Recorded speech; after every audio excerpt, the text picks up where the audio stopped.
At least ಒಂದು work ಮಾಡೋದಕ್ಕೆ ಏನು ಬೇಕು ಒಬ್ಬ ಗ್ರಾಮ ಆಡಳಿತಾಧಿಕಾರಿಗಳಿಗೆ ಮೂಲಭೂತ ಸೌಕರ್ಯನ ಕೊಟ್ಟರೆ ನಾವು ರೈತರಿಗೆ ಏನು ಸರ್ಕಾರದ ಯೋಜನೆಗಳಿದೆ ಸರ್ ಅದನ್ನು ನಾವು ಇನ್ನೂ ಹೆಚ್ಚಿನ ಪರಿಣಾಮಕಾರಿಯಾಗಿ ರೈತರಿಗೆ ಮುಗಿಸೋಕ್ಕಾಗಿದೆ. ಅದನ್ನು ನಾವು ಕೋರ್ಕೊಳ್ತಾ ಇದ್ದೀವಿ. ಜೊತೆಗೆ ಎಲ್ಲದನ್ನು ಸರ್ ಈಗ ಗ್ರಾಮ ಆಡಳಿತಾಧಿಕಾರಿಗಳು ಮೊಬೈಲ್ ಆ್ಯಪ್ ಮುಖಾಂತರ ಕೆಲಸ ಮಾಡಿ ಅಂತ ಅಂತೇಳಿ ಸರ್. ನಮ್ಮ ಮೊಬೈಲ್ಗಳಲ್ಲಿ 21 ಗೌರ್ಮೆಂಟ್ ಆ್ಯಪ್ ಇದೆ ಸರ್. ಯೋಚನೆ ಮಾಡಿ, ಪರ್ಸನಲ್ ಆ್ಯಪ್ಗಳಿಗೆ ಮೊಬೈಲಲ್ಲಿ ಜಾಗನೇ ಇಲ್ಲ, ಇರೋದೆಲ್ಲ ಬರೀ government ಆ್ಯಪ್ಗಳೇ.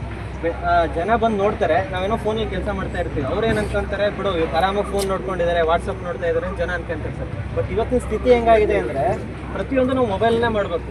Caste certificate, income certificate, ವಂಶವೃಕ್ಷ ಪ್ರತಿಯೊಂದು ನಾವು ಅದರಲ್ಲೇ ಮೂವ್ ಮಾಡೋದ್ರಿಂದ ಸಾರ್ವಜನಿಕರಿಗೆ ಸ್ಪಂದಿಸೋಕ್ಕೆ ಟೈಮ್ ಆಗ್ತಾ ಇಲ್ಲ. 21 ಮೊಬೈಲ್ ಆ್ಯಪ್ ಇದೆ ಸರ್, ಪ್ರತಿಯೊಂದನ್ನು ಕೂಡ ಮೊಬೈಲಲ್ಲೇ ಮಾಡಿಸ್ತಾ ಇದ್ದಾರೆ. ಬಟ್ ಅದಕ್ಕೆ ಅಟ್ಲೀಸ್ಟ್ ಮೊಬೈಲಲ್ಲಿ ನಾವು ಮಾಡೋದಕ್ಕೆ ರೆಡಿ ಇದ್ದೀವಿ. ನಮ್ಮ ಹುದ್ದೆನ ತಾಂತ್ರಿಕ ಹುದ್ದೆ ಅಂತ ಪರಿಗಣಿಸಿ ಅಂತ ಕೇಳ್ತಾ ಇದ್ದೀವಿ ಸರ್. ಎಲ್ಲ ರೀತಿ ತಾಂತ್ರಿಕ ಕೆಲಸಗಳನ್ನ ನಮ್ಮ ಕೈಲಿ ಮಾಡಿಸ್ಕೊತಾ ಇದ್ದಾರೆ. ಬಟ್ ಆದರೂ ಕೂಡ ನಮ್ಮನ್ನ ಹುದ್ದೆನ ತಾಂತ್ರಿಕ ಹುದ್ದೆ ಅಂತ ಪರಿಗಣಿಸಿಲ್ಲ.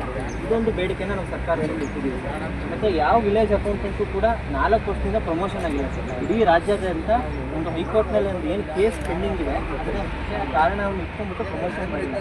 ಡಿಎಗಳಿಗೂ ಆಗಿಲ್ಲ, SDAಗಳಿಗೂ ಆಗಿಲ್ಲ. ನಾವು ಸರ್ಕಾರಕ್ಕೆ ಏನು ಕೇಳ್ಕೊತಾ ಇದ್ದೀವಿ ಅಂದರೆ ಅಂತಿಮ ಆದೇಶಕ್ಕೆ ಒಳಪಟ್ಟು ದಯವಿಟ್ಟು ಪದೋನ್ನತಿ ಕೊಡಿ ಅಂತ. 25 ವರ್ಷ 30 ವರ್ಷ ಸರ್ವಿಸ್ ಮಾಡಿ ವಿಲೇಜ್ ಅಕೌಂಟೆಂಟ್ ಆಗೇ ಇರಬೇಕು ಅಂದರೆ ಯಾವ ರೀತಿ ಸಿಗುತ್ತೆ? ಸರ್ಕಾರಿ ನೌಕರಿಯಲ್ಲಿ ಪದೋನ್ನತಿಯನ್ನು ತುಂಬ ಮುಖ್ಯವಾಗಿದೆ. ನಮ್ಮ ಗಮನದಲ್ಲಿ ಇರುತ್ತೆ ಸರ್. ಒಂದೇ ಹುದ್ದೆಯಲ್ಲಿ 25 ವರ್ಷ 30 ವರ್ಷ ಇರೋದು ಅಂದರೆ ಖಂಡಿತವಾಗ್ಲೂ ಅಸಾಧ್ಯ ಆಗುತ್ತೆ ಸರ್. ಹಾಗಾಗಿ ನಾವು ಸರ್ಕಾರದ ಗಮನಕ್ಕೆ ಅದನ್ನು ತರ್ತಾ ಇದ್ದೀವಿ. ನಮ್ಮದು ಏನು ಕಂದಾಯ ಇಲಾಖೆ ಇದೆ, ಇದು ಮಾತೃ ಇಲಾಖೆ ಆಗಿದೆ ಸರ್. ಎಲ್ಲ ಸರ್ಕಾರದ ಯೋಜನೆಗಳೇನಿದೆ, ಆಧಾರ್ ಈಗ ರೈತರ ಪಾಣಿಗಳಿಗೆ ನಾವು ಆಧಾರ್ ಲಿಂಕ್ ಮಾಡ್ತಾ ಇದ್ದೀವಿ. ಆಧಾರ್ ಲಿಂಕ್ ಮಾಡಿದಾಗ ಸರ್ಕಾರದ ಗಮನಕ್ಕೆ ಏನು ಬಂದಿದೆ ಸರ್, ಹತ್ತಿರ 52 ಲಕ್ಷ ರೈತರುಗಳ ಹೆಸರುಗಳು ಅವರು ಡೆತ್ ಆಗಿದ್ದಾರೆ, ಮರಣ ಹೊಂದಿದ್ದಾರೆ. ಬಟ್ ಆದರೂ ಕೂಡ ಯಾರು ಮರಣ ಹೊಂದಿದಾರಲ್ಲ ಅವ್ರ ಹೆಸರಲ್ಲೇ ಪಾಣಿಗಳು ಓಡ್ತಾ ಇದೆ ಸರ್. ಇದಕ್ಕೆ ಏನಂದರೆ ನೀವೇ ವಾಲಂಟ್ರಿಯಾಗಿ ಪೌತಿ ಆಂದೋಲನ ಮಾಡಿ ಅಂತ ಸರ್ಕಾರ ನಮ್ಮ ಮೇಲೆ ಈಗ ಪ್ರೆಷರ್ ಹಾಕ್ತಾ ಇದ್ದಾರೆ ಸರ್. ಏನು ಈಗ ಪೌತಿ ಖಾತೆ ಮಾಡಬೇಕಾಗಿದೆ, ಅದಕ್ಕೆ ರೈತರುಗಳಲ್ಲಿ ಕೆಲವೊಂದು ಫ್ಯಾಮಿಲಿ ಡಿಸ್ಪ್ಯೂಟ್ಸ್ ಇರುತ್ತೆ, ಅಣ್ಣ ತಮ್ಮದ ನಡುವೆ ಜಗಳಗಳಿರುತ್ತೆ. ಹಾಗಾಗಿ ಮಾಡಿಸ್ಕೊಂಡಿಲ್ಲ ಹೊರತು ನಾವೇ ಏಕಾಏಕಿಯಾಗಿ ಕನ್ಸೆಂಟ್ ತಗೊಳ್ಳದಲ್ಲೇ ಪೌತಿ ಆಂದೋಲನ ಮಾಡಿ ಅಂತ ಅಂತಿದ್ದಾರೆ ಸರ್. ತುಂಬ ತಪ್ಪಾಗುತ್ತೆ, ಇದರಿಂದ ಮತ್ತೆ ರೈತರಿಗೆ ಅನಾನುಕೂಲ ಆಗುತ್ತೆ. ಹಾಗಾಗಿ ನಾವು ಈ ಪೌತಿ ಆಂದೋಲನ ಏನು ಸರ್ಕಾರ ಶುರು ಮಾಡೋಕ್ಕೆ ಹೊರಟಿದೆ, ದಯವಿಟ್ಟು ಅದನ್ನು ಕೂಡ ನಿಲ್ಲಿಸ್ಬಿಟ್ಟು ಸಾರ್ವಜನಿಕರಿಗೆ ಅನುಕೂಲವಾಗೋ ರೀತಿಯಲ್ಲಿ ರೈತರು ಗಮನಕ್ಕೆ ತಂದು ಅವರು ಕೌಟುಂಬ ಸಮಸ್ಯೆಗಳನ್ನು ಬಗೆಹರಿಸ್ಕೊಂಡ್ಬಿಟ್ಟು ತದನಂತರ ನಮಗೆ ಅರ್ಜಿ ಕೊಟ್ಟರೆ ನಾವು ಏನು ಪೌತಿ ಖಾತೆ ಮಾಡ್ಕೊಳ್ಳೋದು ರೆಡಿ ಇದ್ದೀವಿ. ಈಗಲೂ ಕೂಡ ಎಲ್ಲರೂ ಸಹ ಸಿದ್ಧರಾಗ್ತೀವಿ ಅಂತ ನಾವು ಈ ಮಾತನ್ನು ಹೇಳೋದಕ್ಕೆ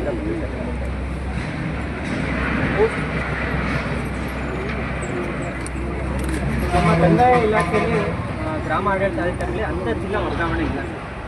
ನಿಯಮ 16 ಉಪಖಂಡ 2 ಸರ್ಕಾರ ರದ್ದು ಮಾಡಿದೆ ಸುಮಾರು 4 ವರ್ಷದಿಂದ. ಇದರಿಂದ ಏನಾಗಿದೆ ಅಂದರೆ ನಾವು ಸೇವೆಯನ್ನು ಬಿಟ್ಬಿಟ್ಟು ನಮ್ಮ ತವರು ಜಿಲ್ಲೆಗಳಿಗೆ ಹೋಗಬೇಕು ಅಂತ ಅಂದ್ಕೊಂಡ್ರು ಸಹ ಹೋಗಕ್ಕಾಗ್ತಿಲ್ಲ ಸರ್. ಸುಮಾರು ಕಡೆ ಏನಾಗಿದೆ ಅಂದರೆ ಪತಿ ಒಂದು ಜಿಲ್ಲೆಯಲ್ಲಿದ್ದಾನೆ ಸರ್, ಪತಿ ಬೆಂಗಳೂರಲ್ಲಿದ್ದಾನೆ, ಪತಿ ಗುಲ್ಬರ್ಗದಲ್ಲಿದ್ದಾನೆ. ಈ ರೀತಿ ಸಮಸ್ಯೆಗಳಾಗ್ತಾ ಇದೆ. ಹಾಗಾಗಿ ಏನು ಅಂತರ್ ಜಿಲ್ಲಾ ವರ್ಗಾವಣೆ ನಮಗೆ ಆಗಬೇಕು, ನಿಯಮ 16A ಉಪಖಂಡ 2 ಪುನಃಸ್ಥಾಪನೆ ಆಗಬೇಕು ಅಂತ ನಾವು ಕೇಳ್ಕೊತಾ ಇದ್ದೀವಿ. ಮತ್ತು ನಮ್ದು ಏನೀಗ ಜಿಲ್ಲಾ ಮಟ್ಟದ ಜ್ಯೇಷ್ಠತೆ ಇದೆ ಗ್ರಾಮ ಆಡಳಿತಾಧಿಕಾರಿಗಳು, ಅದನ್ನು ರಾಜ್ಯ ಮಟ್ಟದ ಜ್ಯೇಷ್ಠತೆಯಾಗಿ ನಾವು ಒಂದುಗೂಡಿಸ್ಬೇಕು ಅಂತ ನಾವು ಹೇಳ್ತಾ ಇದ್ದೀವಿ ಸರ್. ಇದೊಂದು ನಮ್ಮದು ಅತ್ಯಂತ ಪ್ರಮುಖ ಬೇಡಿಕೆ ಆಗಿದೆ. ಮತ್ತು ಅವಾಗಲೇ ಹೇಳ್ದಂಗೆ ದಯವಿಟ್ಟು ನಾವು ತೆಗಿತಾರಲ್ಲ ಏನಿವತ್ತು ಮಾಡಿವೆ ಸರ್. ನಮ್ಮ ತರೀಕೆರೆ ತಾಲೂಕಿಗೆ ಗ್ರಾಮ ಲೆಕ್ಕಾಧಿಕಾರಿಗಳು ಮುಷ್ಕರ ಹಮ್ಮಿಕೊಂಡಿದ್ದಾರೆ. ಹಿಂದೆ ಸಹ ಹೋರಾಟವನ್ನು ಹಮ್ಮಿಕೊಂಡಿದ್ದಾರೆ. ಸರ್ಕಾರದಿಂದ ಅಧಿಕಾರಿಗಳಾಗಿರ್ಬೋದು, ಆಯೋಜಕರಾಗಿರ್ಬೋದು, ಮೇಲಧಿಕಾರಿಗಳಾಗಿರ್ಬೋದು ಕೈಬಿಟ್ಟಿದೆ. ಮುಂದಿನ ದಿನಗಳಲ್ಲಿ ನಮಗೆ ನಮ್ಮ ಬೇಡಿಕೆಗಳು ಈಡೇರ್ತವೆ, ನಮಗೆ ಸವಲತ್ತುಗಳು ಸಿಗ್ತವೆ. ಮೂಲಭೂತ ಸೌಕರ್ಯ ಆಗಿರ್ಬೋದು, ಇವತ್ತು ನಮಗೆ ಇಲ್ಲಿ ಕೆಲಸ ಮಾಡಲು ಆಗ್ತಿರುವಂಥ ಒತ್ತಡಗಳಿರ್ಬೋದು, ಎಲ್ಲದರಿಂದನೂ ವಿಮುಕ್ತಿ ಸಿಕ್ಕುತ್ತೆ ನಮಗೆ ಅಂತ ಒಂದು ಅವರ ಆಶ್ವಾಸನೆ ಆಧಾರಿತವಾಗಿ ನೀವು ನಂಬಿಕೆ ಇಟ್ಟು ನೀವು ಆ ಹೋರಾಟನ ಅಲ್ಲಿಗೆ ಮೊಟಕುಗೊಳಿಸಿದ್ರಿ, ನಿಲ್ಲಿಸಿದ್ರಿ. ಇದು ಸರ್ಕಾರದ ಆಯೋಜಕರಾಗಿರ್ಬೋದು, ಮೇಲಧಿಕಾರಿಗಳಾಗಿರ್ಬೋದು, ಅವತ್ತಿನ ಆಶ್ವಾಸನೆ ಕೊಟ್ಟಂಥ ಸರ್ಕಾರನೇ ಇರ್ಬೋದು. ಇದು ಬಾಯಿ ಮಾತಿಗೆ ಆಯಿತು ಹೊರತು, ಸುಳ್ಳು ಆಶ್ವಾಸನೆಗೆ ಸೀಮಿತವಾಯಿತು ಹೊರತು ಇದನ್ನು ಕಾರ್ಯರೂಪಕ್ಕೆ ತರಕ್ಕೆ ವಿಫಲರಾದರು. ಇವತ್ತು ಸರ್ಕಾರ ಅಂದರೆ ಯಾರು? ಸಾರ್ವಜನಿಕರಿಗೆ ಮೊದಲನೇದಾಗಿ ಕಂದಾಯ ಇಲಾಖೆಯಲ್ಲಿ ಆಗ್ತಾರಂಥ ಪ್ರತಿಯೊಂದು ಕೆಲಸಗಳಲ್ಲೂ ಸಹ ತಳಪಾಯನೇ ವಿಲೇಜ್ ಅಕೌಂಟೆಂಟು, ಅಂದರೆ ಗ್ರಾಮ ಲೆಕ್ಕಾಧಿಕಾರಿ. ಅವರೇ ಇಲ್ಲ ಅಂತ ಹೇಳಿದ್ರೆ ಸಾರ್ವಜನಿಕರಿಗೆ, ನೊಂದವರಿಗೆ, ಬಡವರಿಗೆ, ಇಲ್ಲಿ ಬರೋ ಕಂದಾಯ ಇಲಾಖೆ ಅಧಿಕಾರಿಗಳಿಗೆ ಯಾರಿಗೆ ಆಗಲಿ ಯಾರು ಸಹಕರಿಸೋದು? ಮೊದಲನೇದಾಗಿ ಅವರಿಗೇ ಸಮಸ್ಯೆ ಇದೆ. ಇನ್ನು ಸಾರ್ವಜನಿಕರಿಗೆ ಸಮಸ್ಯೆಗಳ ಬಗ್ಗೆ ಸರ್ಕಾರ ನಡೆಸ್ತಾರಂತರಾಗಿರ್ಬೋದು, ಈ ಕಂದಾಯ ಇಲಾಖೆ ಸಚಿವರಾಗಿರ್ಬೋದು, ಇದಕ್ಕೆ ಸಂಬಂಧಪಟ್ಟಿರೋ ಕಾರ್ಯದರ್ಶಿಗಳಾಗಿರೋದು, ಪ್ರಧಾನ ಕಾರ್ಯದರ್ಶಿಗಳಾಗಿರ್ಬೋದು, ಯಾರಾಗಿದ್ರು ಸಹ ಅವರು ಮನದಟ್ಟ ಮಾಡ್ಕೊಬೇಕು, ಅವ್ರು ಮನಗಂಡಬೇಕು. ಈ ಸಮಸ್ಯೆನ ನಾವು ಬಗೆಹರಿಸಿದ್ರೆ ಸಾರ್ವಜನಿಕರ ಸಮಸ್ಯೆನೂ ಬಗೆಹರಿಸಂಗಾಗುತ್ತೆ, ಜನರ ಸಮಸ್ಯೆ, ಬಡವರ ಸಮಸ್ಯೆ ಬಗೆಹರಿಸಂಗೆ, ರೈತರ ಸಮಸ್ಯೆ ಬಗೆಹರಿಸಂತ ಅವ್ರು ಮನದಟ್ಟ ಇಟ್ಕೊಬೇಕು. ಮೊದಲನೇದಾಗಿ ಈ ತಳಪಾಯನೇ ಸರಿಪಡಬೇಕು. ಅವರಿಗೆ ಆಗ್ತಾ ಇರೋಂಥ ಅನಾನುಕೂಲ ಏನಿದೆ ಪರಿಗಣಿಸಿ ಮತ್ತು ಎಳೆಯಾಗಿ ಅವರು ಇಟ್ಟಿರುವಂಥ ಸಮಸ್ಯೆಗಳನ್ನು ಖುದ್ದು ಅವರೇ ಅಧಿಕಾರಿಗಳ ವರ್ಗ ಇರ್ಬೋದು, ಸರ್ಕಾರನೇ ಇರ್ಬೋದು, ಕಂದಾಯ ಸಚಿವರು ಇರ್ಬೋದು, ಖುದ್ದು ಅವರು ಪರಿಶೀಲನೆ ಮಾಡಿ ಅತಿ ಶೀಘ್ರದಲ್ಲಿ ಅವರಿಗೆ ಪರಿಹಾರವನ್ನಾಗಲಿ ಅಥವಾ ಮೂಲಭೂತ ಸೌಕರ್ಯನಾಗಲಿ, ಅವರಿಗೆ ಆಗ್ತಿರೋಂಥ ಅನ್ಯಾಯ ಆಗಲಿ, ಅವ್ರ ಮೇಲೂ ಸಹ ದೌರ್ಜನ್ಯಗಳಾಗ್ತಾ ಇದ್ದಾವೆ. ಇವತ್ತು ಯಾಕೆ ಕಾರಣಕರ್ತರು ಅಂತಂದರೆ ಕೆಲಸದ ಒತ್ತಡದಿಂದ ಅವರು ನಿಭಾಯಿಸೋಕೆ ಆಗ್ತಾ ಇಲ್ಲ. ಇವತ್ತು ಅಪ್ಡೇಟ್ ಆಗ್ತಾ ಇದೆ, ಆನ್ಲೈನು, ಅದೊಂದು ಮತ್ತೊಂದು ಸದ್ಯ ಒಳ್ಳೆಯದು, ಸಂತೋಷ ಇಲ್ಲ ಅಂತಲ್ಲ. ಆದರೆ ಕೆಲಸ ನಿಭಾಯಿಸೋಕ್ಕೆ ಅವರು ಮನುಷ್ಯರಲ್ವ, ಅವ್ರಿಗೂ ಕುಟುಂಬ ಇದೆ, ಅವ್ರಿಗೂ ಎರಡೇ ಕೈ ಎರಡೇ ಕಾಲಿರೋದು. ಅವ್ರಿಗೆ ನಾಲ್ಕು ಕೈ ಕಾಲು ಕೊಟ್ಟಿದ್ರಾ? ಅವ್ರು ಎರಡು ಕೈ ಕೊಟ್ಟಿರೋದಕ್ಕೆ ನೀವು ಸರಿಯಾದ ಸಂಬಳ ಆಗಲಿ, ಅವ್ರಿಗೆ ವ್ಯವಸ್ಥೆ ಆಗಲಿ ಯಾವುದೇ ರೀತಿ ಕೊಡದಲ್ಲೇ ನೀವು ಇವತ್ತು ಅವ್ರನ್ನ ಈ ರೀತಿಯಾಗಿ ಹೋರಾಟಕ್ಕೆ ಇಳಿಸಿದ್ರೆ, ಅವ್ರು ಹೋರಾಟ ಇಳಿಯೋ ರೀತಿಯಲ್ಲಿ ನೀವು ಮಾಡಿದ್ರೆ, ನೀವು ನಡ್ಕೊಂಡ್ರೆ ನಿಮ್ಮ ಸರ್ಕಾರಕ್ಕಾಗಲಿ, ಸಚಿವರಿಗಾಗಲಿ, ಅಧಿಕಾರಿಗಳಿಗಾಗಲಿ ನಿಮಗೆ ಶೋಭೆ ತರುತ್ತಾ? ಮೊದಲನೇದಾಗಿ ನೀವು ಮನಗಂಡಬೇಕು ಅದನ್ನು.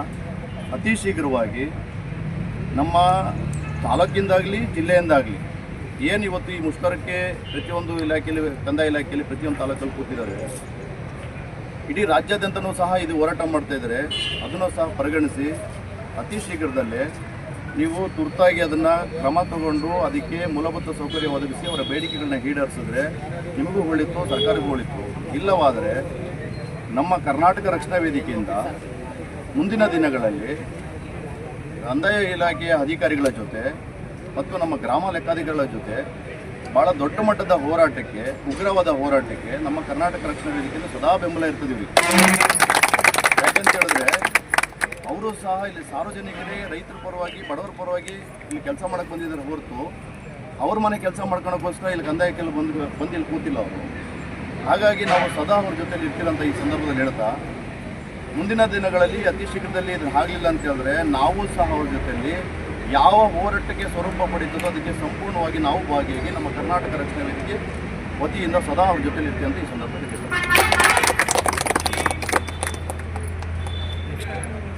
ಅಧಿಕಾರಿಗಳ ಮುಷ್ಕರಕ್ಕೆ ನಾವು ಮಾಜಿ ಸೈನಿಕರ ಸಂಘದಿಂದ ಒಬ್ಬರಿಂದ ಅವರಿಗೆ ಬೆಂಬಲವನ್ನು ನೀಡ್ತಾ ಇದ್ದೇವೆ. ಕಾರಣ ಇಷ್ಟೇ, ಅವರು ಹಿಂದೆ ಕೂಡ ಇಲ್ಲಿ ಧರಣಿಯನ್ನು ಮಾಡಿದಾಗ ನಾವೆಲ್ಲ ಬಂದು ಅವರಿಗೆ ಬೆಂಬಲವಾಗಿ ನಿಂತಿದ್ವಿ. ಸರ್ಕಾರ ಆಶ್ವಾಸನೆ ಕೊಡ್ತು ಹೊರತೆ ಅದನ್ನು ಕಾರ್ಯರೂಪಕ್ಕೆ ತರಲಿಲ್ಲ. ಅವರಿಗೆ ಎಷ್ಟು ತೊಂದರೆ ಇದೆ ಅಂತ ಹೇಳಿದ್ರೆ, ಅವರು ಕಚೇರಿ ಇಲ್ದಲೇ ನಾವು ರಸ್ತೆಯಲ್ಲಿ ಹೋಗ್ತಲೇ ಸೈನ್ ಮಾಡಿರಿ ಧನಂಜಯ ಅಂತ ಹೇಳಿದ್ರೆ ಅಲ್ಲೇ ಸೈನ್ ಮಾಡ್ತಾರೆ. ಆ ರೀತಿಯ ಒಂದು ವ್ಯವಸ್ಥೆ ಇದೆ. ಸಂಜೆ ಇಲ್ಲಿ ಸೈನ್ ಬರ್ರಿ ಅಂತೇಳಿ ಫೋನ್ ಮಾಡಿದ್ರೆ, ಇಲ್ಲ ಸರ್ ನಾನು ಎಲ್ಲೆಲ್ಲೋ ಫೀಲ್ಡಲ್ಲಿದ್ದೀನಿ ಅಂತ ಹೇಳ್ತಾರೆ. ಈ ರೀತಿಯ ವ್ಯವಸ್ಥೆಗಳು ಇರೋದರಿಂದ ಅವರಿಗೆ ಪ್ರಥಮವಾಗಿ ಕಚೇರಿಗಳೇ ಇಲ್ಲ, ಗ್ರಾಮ ಲೆಕ್ಕಾಧಿಕಾರಿಗಳಿಗೆ ಕಚೇರಿ ಇಲ್ಲ. ಆಮೇಲೆ ಮಹಿಳಾ ಗ್ರಾಮ ಲೆಕ್ಕಾಧಿಕಾರಿಗಳೇ ಜಾಸ್ತಿ ಇರೋದ್ರಿಂದ ಅವರಿಗೆ ಮೂಲಭೂತ ಸೌಕರ್ಯ, ಮೊದಲನೇದಾಗಿ ಶೌಚಾಲಯದ ವ್ಯವಸ್ಥೆಗಳಿಲ್ಲ.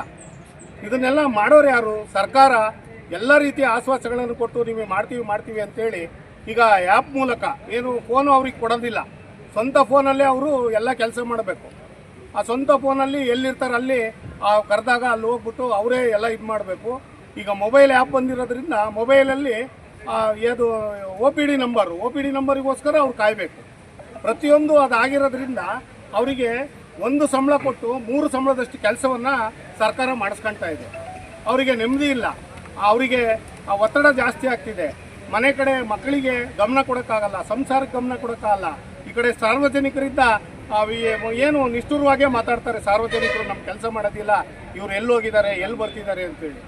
ಆ ರೀತಿಯ ಒಂದು ಗೊಂದಲದಲ್ಲಿ ಇವತ್ತು ಗ್ರಾಮ ಆಡಳಿತಾಧಿಕಾರಿಗಳ ನೌಕರಿ ಭಾರಿ ಕಷ್ಟದಲ್ಲಿದೆ. ಅವ್ರು ಮಾಡ್ತಾ ಇರೋದು ಅವರ ಸೇವೆಗೆ ಎಷ್ಟು ಈಗ ಕೊಡೋದಷ್ಟೇ ಸಂಬಳ, ಅವ್ರಿಗೇನು ಸಂಬಳ ಜಾಸ್ತಿ ಮಾಡ್ತಿಲ್ಲ, ಇನ್ನೊಂದು ಮಾಡ್ತಿಲ್ಲ. ಯಾವುದು ಈಗ ಭತ್ಯೆಗಳು ಕೊಡ್ತಿಲ್ಲ. ಯಾವುದು ಈಗ ಇಲ್ಲಿಂದ ಸಪೋಸ್ ಅದು ಲಿಂಗದಳ್ಳಿ ಹೋಬಳಿಯಲ್ಲಿ ಲಿಂಗದಳ್ಳಿ ಕೇಂದ್ರ ಕಚೇರಿ ಇರೋಂಥ ಒಬ್ಬರು ಆಡಳಿತಾಧಿಕಾರಿ ಎಲ್ಲೋ ಒಂದು ಸರ್ವೆಗೆ ಹೋಗ್ಬೇಕಂದ್ರೆ ಅವ್ರ ವ್ಯಾಪ್ತಿ ಆ ಕಡೆ ಎಸ್ಟೇಟ್ ಕಡೆಗಳಲ್ಲಿರುತ್ತೆ. ಅಲ್ಲಿಗೆ ಹೋಗಬೇಕು ಅಂದರೆ ಪೆಟ್ರೋಲ್ ಅಲೈನ್ಸ್ ಕೊಡೋದಿಲ್ಲ ಇವರಿಗೆ. ಜೀವನದ ಹಂಗಿರುತ್ತೆ, ರಿಸ್ಕ್ ಇರುತ್ತೆ. ಈಗ ಎಲ್ಲ ಥರದ್ದು ಎಲ್ಲದಕ್ಕೂ ಏನಪ್ಪ ಅಂದರೆ ಗ್ರಾಮ ಆಡಳಿತಾಧಿಕಾರಿ ಪ್ರಥಮವಾಗಿ ಹೋಗ್ಬೇಕು.